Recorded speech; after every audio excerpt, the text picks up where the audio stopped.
증권부 기자와 함께하는 백브리핑 시작하겠습니다. 오늘은 김대현 기자가 나와 있습니다. 어서 오십시오. 안녕하십니까? 게임주 얘기를 가지고 오셨는데 실적 발표 이후에 게임주들이 좀 주가가 괜찮습니다. 오늘 출발 상황은 어떤가요? 네, 우선 게임 대장주인 크래프톤과 넷마블은 하락 출발했습니다. 네. 넷마블은 전거래일에 52주 신고가를 다시 썼는데요. 당시 올해 1분기 깜짝 실적은 물론 그리고 하이브 지분을 매각한다는 소식이 주가에 호재로 작용했습니다. 네. 그 외 NC소프트와 펄어비스 등은 이 장 초반 주가가 수당하고 있습니다. 국내 대표 게임주 10종 종목으로 구성된 KRX 게임 탑10 지수도 살펴보면요. 네. 올해 8% 넘게 상승했습니다. 이 지수는 지난해 13% 넘게 빠졌는데요. 물론 당시 코로나19 시기에 이 1730선까지 올랐던 것과 비교하면 절반에도 못 미치는 수준입니다. 네. 하지만 올해 크래프톤과 넷마블이 각각 34% 그리고 19% 올랐는데요. 대장주를 중심으로 서서히 반등의 신호탄을 쏘아올리는 모습입니다. 아무래도 반등의 계기는 역시 실적이었습니다. 크래프톤이 올 1분기 매출액 6,659억 원을 내면서 역대 최대 분기 매출을 기록했고요. 넷마블도 지난해 4분기에 이어 2분기 연속 흑자를 냈습니다. 시장의 예상을 깬 건데요. NC소프트도 영업이익이 전년 동기 대비 68.5% 줄었지만 시장 기대치보단 85% 높았고요. 직전 분기에 영업 손실을 낸 펄어비스도 이번 네. 분기에는 간신히 흑자 전환한 모습입니다. 자, 게임주들은 이제 신작을 잘 내놓거나 게임이 인기를 끌기 시작하면 이익률이 급증하는 또 그런 현상들이 있기 때문에 이제 기대를 좀 해본다라고 생각할 수도 있겠는데요. 보시는 것처럼 이제 이거 보면은 이게 옳은 거냐 하시는 분들도 계실 것 같긴 합니다. 하반기에 나올 게임 신작들도 기대감이 좀 있을 것 같은데 어떻습니까? 네, 그렇습니다. 게임사 실적은 이 신작 흥행 여부에 좌우가 되는데요. 네. 최근에 넷마블이 나 혼자만 레벨업을 출시했는데 27개국에서 애플 앱스토어 매출 상위 10위권에 올랐습니다. 그만큼 긍정적인 성과를 이어가고 있고요. 네. 오는 29일에 레이븐2도 이렇게 정식 출시하는데요. 이외에도 하반기에 신작 4종을 순차적으로 선보일 예정입니다. 네. NC소프트와 펄어비스도 곧 신작을 공개할 예정입니다. 특히 NC소프트는 신작 출시 외에도 구조조정과 이 삼성동사옥 매각 등 비용 절감을 통해서 대대적인 체질 개선에 나설 방침인데요. 주주가치 제고를 위해서 1,000억 원 규모의 자사주 매입도 결정했습니다. 사실 게임업계에선 주요 수익원인 이 확률형 아이템에 대한 규제 때문에 고민이 많은 상황인데요. 이 정부가 게임 유저들한테 뽑기 확률을 알려주라고 칼을 빼들었습니다. 네. 여기에 위메이드는 신작 미르5의 확률형 아이템 비중을 최소화해서 북미 시장을 공략하겠다고 밝혔습니다. 증권가에선 다양한 장르의 신작들이 출시될 예정이지만 장기적인 주가 상승 동력으로 작용할지는 이 흥행 여부에 달렸다고 강조하는데요. 이 MMORPG라고 하죠. 다중 접속 역할 수행 게임의 인기가 식으면서 새로운 시도가 필요하다고 지적하기도 했습니다. 삼성증권은 게임주가 장기간 다운 사이클을 끝내고 이 실적 바닥을 확인하면서 주가가 급등했다고 분석했는데요. 유진투자증권은 이 국내 게임사들이 MMORPG 신작에 집중하는 동안 이 해외 게임사들은 캐주얼 게임 신작을 적기에 출시하면서 네네. 급변하는 유저 기호를 잘 반영했다고 설명했습니다. 시장 변화도 좀 읽어야 되고 정부의 규제도 이제 발빠르게 대처해야 되는 두 가지 숙제도 있고요. 그다음에 신작 게임의 흥행 여부도 저희가 좀 지켜봐야 된다 이런 말씀이시네요. 자, 또 하나 관심은 이 게임 시장에 굉장히 큰 회사가 IPO를 한다는 얘기가 있습니다.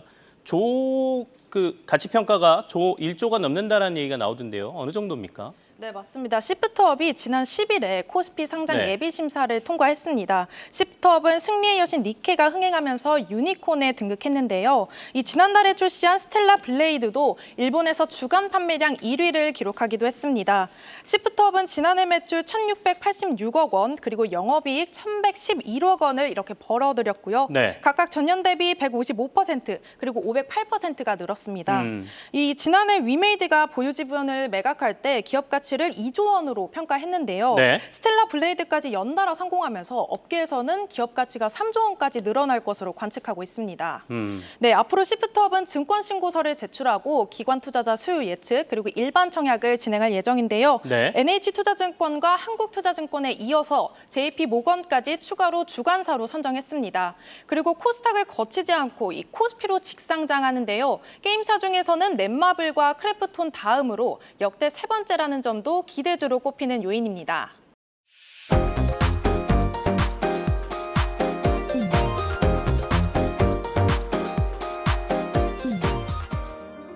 두 번째 이슈로 넘어가겠습니다. 이것도 이제 IPO 관련 이슈인데 노브랜드라는 회사가 지금 일반 청약에 나서고 있다는데 이게 신세계의 노브랜드는 아니죠? 네, 맞습니다. 이번에 IPO에 나서는 노브랜드는 의류 기업입니다. 언급해 주신 것처럼 이 신세계그룹의 노브랜드와는 한글 사명이 같은데요. 네네. 영문 표기는 이렇게 다릅니다. 서로 아무런 관련이 없는 기업이고요. 이상규 노브랜드 대표가 이 기자간담회에서 강조한 부분이기도 합니다. 이마트 PB 브랜드인 노브랜드는 브랜드가 아니다 이런 뜻인데요. 의류 기업 노브랜드는 고귀한이라는 뜻의 노블 그리고 땅이라는 뜻의 랜드가 결합한 단어입니다.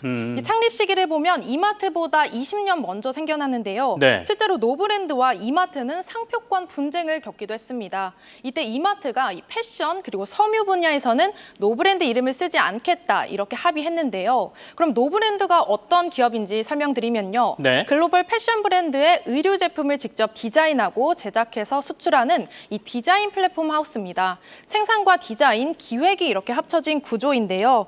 고객 맞춤형 개발이 가능해서 락인 효과를 기대할 수 있습니다. 또 주요 고객사로는 타겟이나 월마트 같은 대형 할인점부터 네. 랩과 리바이스 그리고 H&M 등 이 전문점까지 두루두루 갖췄는데요. 에버레인 같은 온라인 SNS 기반 브랜드도 확보한 상태입니다. 네, 시장에선 기대감이 좀 있나 봅니다. 공모 희망가 범위 상단을 초과한 가격이 형성됐다는 얘기가 들려오는데 시장 분위기 어떻습니까? 네, 우선 공모가는 14,000원에 확정됐는데요. 수요 측에 참여한 기관 모두 희망 범위 상단을 초과한 가격을 써낸 것으로 파악됐습니다. 경쟁률도 1076대 1로 높은 수준이었고요. 일반 청약은 전체 공모 물량의 25%인 30만 주를 대상으로 진행됩니다. 네. 삼성증권을 통해 청약할 수 있는데요. 노브랜드는 이번 공모를 통해 총 168억 원의 자금을 조달할 예정입니다.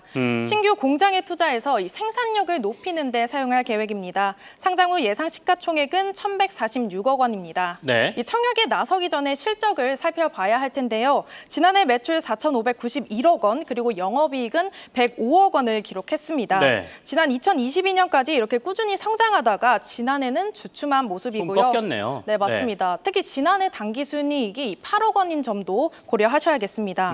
여기에 대해서 노브랜드 관계자는 2022년에 물류 대란으로 각 회사에서 선주문하다 보니까 주문량이 늘었지만 지난해 금리 인상으로 네. 소비 심리가 위축된 부분이 반영됐다고 설명했습니다.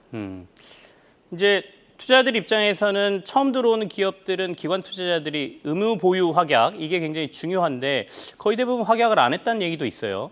네, 맞습니다. 기관 투자자의 의무 보유 확약 비율이 4.5%입니다. 네. 의무 보유 확약은 일정 기간 주식을 팔지 않기로 한 약속인데요. 결국 미확약 비중은 95.5%가 되는 겁니다. 이게 높으면 기관 투자자가 차익 실현을 위해 물량을 대거 쏟아내면서 주가 하방 압력이 커질 수 있는데요. 하지만 투자자들을 위한 안전장치도 마련돼 있긴 합니다. 삼성증권이 3개월간 환매 청구권을 부여하기로 했습니다. 상장 이후 3개월까지 이 주가가 공모가의 10% 이상 떨어지면 네. 청약을 진행한 삼성증권이 해당 가격에 다시 매수하기로 약속한 건데요. 또 이번 달 공모주들의 상장 첫날 성적표 살펴보면요. 마냥 좋지 못하는 상황입니다. 네. 올해 상반기 IPO 최대어로 꼽힌 HD 현대마린솔루션도 종가 기준으로 더블엔 아쉽게 실패했습니다. 네. 또 민테크도 의무 보유 확약 비율이 4.23%였는데요. 상장 첫날 23% 상장 성공에 그쳤습니다. 노브랜드는 오는 23일 코스닥 시장에 상장할 예정인데요. 상장 후 유통 가능 물량은 전체 주식수의 22.7%입니다. 네. 최근 실적과 풋백 옵션까지 고려해서 신중한 투자하셨으면 좋겠습니다. 네. 시장이 이제 상장하면 더블이 당연한 것처럼 생각하다 보니까 이게 높지 않다라고는 보지만 그래도 일반 주식에 비하면 아직도 공모가는 첫날 굉장히 높은 상승률이 있다 이렇게 볼 수도 있겠고요. 앞서 이제 주관사가 또 10%까지 하락하면 3개월 내엔 다시 사준다고 했으니까 이 부분도 어느 정도는 주가를 방어할 수 있는 방법이긴 하겠습니다. 증권부의 김대현 기자와 함께했습니다. 고맙습니다. 감사합니다.